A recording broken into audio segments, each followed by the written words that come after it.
আসসালামু আলাইকুম দর্শক, welcome back to my channel Parul food kitchen. আজকে আমি শেয়ার করতে চলেছি মাছের ডিমের রেসিপি। পুরো ভিডিওটা দেখার অনুরোধ রইল। অনেক বাচ্চাই মাছের ডিম খেতে চায় না। আপনারা এভাবে বানিয়ে যদি বাচ্চাদের সামনে দেন তাহলে বাচ্চারা নিমিষেই শেষ করে ফেলবে। দুর্দান্ত স্বাদের এই রেসিপি অল্প সময়ে সুন্দরভাবে তৈরি করা যায়। আপনারাও বাসায় ট্রাই করতে পারেন। চলেন তাহলে দেখে আসি এই মাছের ডিম আমি কিভাবে প্রস্তুত করেছি, তার প্রস্তুত প্রণালী। আমি এখানে মাছের ডিম নিয়েছি। ডিমের উপরে যে ময়লা অংশগুলো আছে সেগুলো উঠায় ফেলবো। উঠায় ফেলার পর এগুলোকে ভালো করে পরিষ্কার করে আমি এভাবে কেটে নিচ্ছি। সব ডিমগুলোকে এভাবে কেটে নিব। আর উপরে যে একটা ময়লা আছে আবরণ, সেটা উঠাই নেব। সবগুলো এভাবে আমি উঠাই নেওয়ার পর ডিমটাকে ভালোভাবে পরিষ্কার করে নিব। পরিষ্কার করে পানি ঝরিয়ে নিব। আমি ডিমগুলোকে পরিষ্কার করে পানি ঝরিয়ে নিয়েছি। এখন এখানে স্বাদ মতো লবণ অ্যাড করে দিলাম। তারপরে এখানে অল্প পরিমাণ হলুদ এবং অল্প পরিমাণ মরিচের গুঁড়ো অ্যাড করে দেব। অ্যাড করে দেওয়ার পর আমি হলুদ, মরিচ এবং লবণ ডিমটার সাথে সুন্দরভাবে মিক্সড করে নেব। এই সময় লবণ হলুদ দেওয়ার চেষ্টা করবেন, তাহলে মাছের ডিমটা খেতে বেশি মজাদার হবে। এভাবে আমি নেড়ে চেড়ে নিচ্ছি। ডিমের সাথে সব কিছু উপকরণ নেড়ে চেড়ে নিচ্ছি। ডিমটার সাথে সব কিছু মিক্সড করে নেওয়ার পর এখন আমি চুলায় চলে যাব। চুলায় আমি ফ্রাই প্যান বসিয়ে দিব। ফ্রাই প্যানে তেল দিয়ে নিব। আপনারা এই মাছের ডিমটা সরিষার তেলেও করতে পারেন। আমি এখানে সয়াবিন তেল দিয়ে নিলাম পরিমাণ মতো এবং চামচের সাহায্যে এভাবে ডিমগুলোকে দিয়ে নিচ্ছি। এভাবে দেওয়ার পর এক পাশটা হয়ে গেলে পরের পাশটা একটু হালকা করে ভেজে নিব।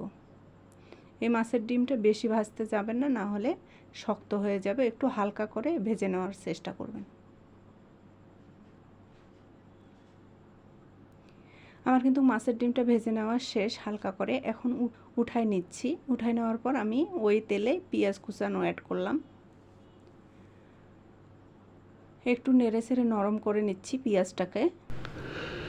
পেঁয়াজটাকে নরম করে নেওয়ার পর আমি এখানে একটা মশলা পেস্ট করে নেব। মশলাটা হচ্ছে আমার রসুন আর কয়েকটা আদার পিস এখানে। তারপরে হচ্ছে এখানে দিব গোলমরিচ। এগুলোকে পেস্ট করে নেব। পেস্ট করে নেওয়ার পর দেখতে পাচ্ছেন এটাকে আমি পেস্ট করে নেব। পেস্ট করে নেওয়ার পর আমি এখানে অ্যাড করে দেব আদা, রসুন, গোলমরিচ আমি পেস্ট করে নিয়েছি, এখানে অ্যাড করে দিলাম। তারপরে মশলাটাকে ভালোভাবে কষিয়ে নিচ্ছি। কিছুক্ষণ নেড়ে চেড়ে নেওয়ার পর আমি এখানে অ্যাড করে দিব হাফ চামচের কম হলুদের গুঁড়া, হাফ চামচ মরিচের গুঁড়া, আর এখানে অ্যাড করে দিব ধনিয়া গুঁড়া দিব হাফ চামচের একটু কম।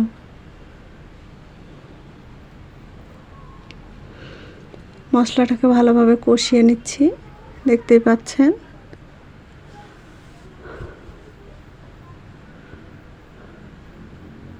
হাফ চামচের কম ধনিয়া গুঁড়া অ্যাড করে নিলাম। আবার কষিয়ে নিচ্ছি। এখানে আমি টমেটো বাটা অ্যাড করতেছি 2 চামচের মতো। আপনারা চাইলে টমেটো কেটে ব্যবহার করতে পারেন। তার আগে আমি এখানে লবণ অ্যাড করে নিলাম স্বাদ মতো।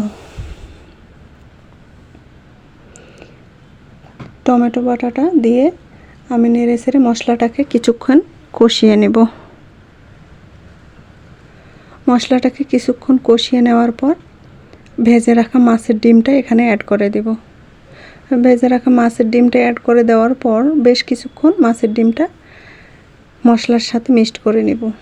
মশলার সাথে ভালোভাবে বেশ কিছুক্ষণ কষিয়ে নেওয়ার পর আমি পানি দিয়ে নিলাম।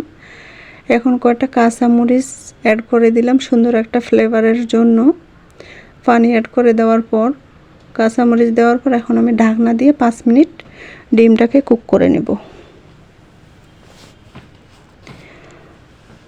5 মিনিট কুক করে নেওয়ার পর আমি ফিরে আসতেছি। দেখেন 5 মিনিট কুক করে নেওয়ার পর আমার মাছের ডিমটার কালারটাও সুন্দর এসেছে এবং আমার রান্নাও অলরেডি হয়ে গেছে।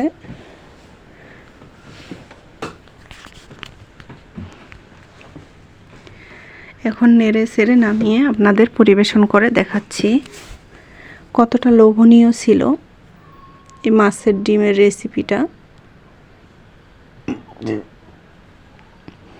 আপনারা আমার চ্যানেলের নতুন হয়ে থাকলে আমার চ্যানেলটিকে সাবস্ক্রাইব করে আমার চ্যানেলের পাশেই থাকতে পারেন। আর যারা সাবস্ক্রাইব করেছেন তাদের অসংখ্য ধন্যবাদ। আর যারা ফেসবুক থেকে দেখতেছেন তারা লাইক কমেন্ট শেয়ার করবেন। দেখেন কতটা লোভনীয় এবং কতটা কালারফুল হয়েছে মাছের ডিমের রেসিপিটা। দেখতে যতটা লোভনীয় ছিল খেতে তার চেয়ে বেশি দুর্দান্ত ছিল।